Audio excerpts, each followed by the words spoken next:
Business വീട്ടിലേക്ക് സ്വാഗതം. ഞാൻ വന്നിട്ടുള്ളത് ആടുകൾക്ക് വിലയുണ്ടായാൽ എന്താണ് കൊടുക്കുക എന്ന് എല്ലാവർക്കുമുള്ള ഒരു ചെറിയ ഡൗട്ടാണ്. അപ്പോൾ ആ ഡൗട്ടിനൊരു പരിഹാരമായിട്ടാണ് ഞാനിന്ന് വന്നിട്ടുള്ളത്.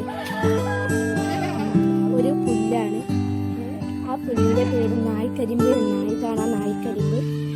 ഇത് കൊടുത്തിട്ട് ഞങ്ങൾ ആടുകൾക്കൊക്കെ മരം കരണ്ട് തിന്നുക, കൂടിൻ്റെ മരം കരണ്ട് തിന്നുക, പിന്നെ ഈ മണ്ണ് തിന്നുക, അങ്ങനെയൊക്കെ ഉള്ള ഓരോ ഇതൊക്കെ ഉണ്ടായിരുന്നു. അതാണ്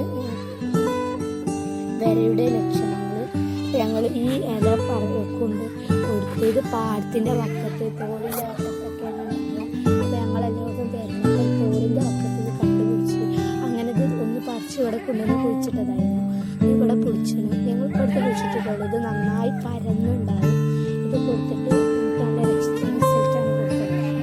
അത് ഇങ്ങനെ തന്നെ ഇവിടെ കട്ട് ചെയ്യും. എന്നിട്ട് ആടേക്ക് കൊടുക്കും. ഓരോ ഇല കൊടുത്താൽ ചില ആളുകൾ തിന്നില്ല. ഞങ്ങൾ ആടുകൾ തിന്നാക്കുണ്ട്.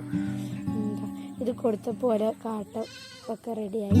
ഓരോ ഇതിന് കാഷ്ടിക്കുമ്പോഴൊക്കെ അതൊക്കെ മാല പോലെ കാഷ്ടം വരിക. പിന്നെ ചാണകം പോലൊക്കെ ഇത് വന്നിരുന്നത്. ഞങ്ങളിത് കൊടുത്തപ്പം റെഡിയായി. ഞങ്ങളെല്ലാവരും ഇത് ട്രൈ ചെയ്യുന്നുണ്ട്. പിന്നെ ഈ ആടുകൾക്ക് കസ്കട്ടിയിൽ വരുന്നുള്ള മരുന്നുണ്ട്. അത് കൃഷ്ണ തുളസി കപ്സലാണ്. ഈ വൈദ്യന്മാരുടെ പീടികയൊക്കെ വാങ്ങാൻ കിട്ടും കൃഷ്ണ തുളസി കപ്സൽ. അത് കൊടുക്കുന്നത് നല്ലതാണ്. നിങ്ങളുടെ വീഡിയോ ഇഷ്ടമായ ഞങ്ങളെല്ലാവരും ലൈക്ക് ചെയ്യണം കേട്ടോ, ഷെയറും ചെയ്യണം, സബ്സ്ക്രൈബും ചെയ്യണം.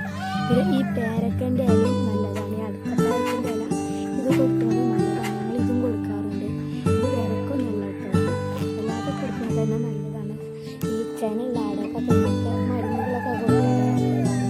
ഞങ്ങൾ ഇങ്ങനത്തതൊക്കെയാണ് കൊടുക്കുന്നത്. അപ്പോൾ ഫ്രണ്ട്സ് ഇത്രയും വീഡിയോ ഇഷ്ടമായ ഞങ്ങളെല്ലാവരും ലൈക്ക് ചെയ്യണം, ഷെയർ ചെയ്യണം, സബ്സ്ക്രൈബ് ചെയ്യണം. ഞങ്ങൾക്ക് ലഭിക്കുന്ന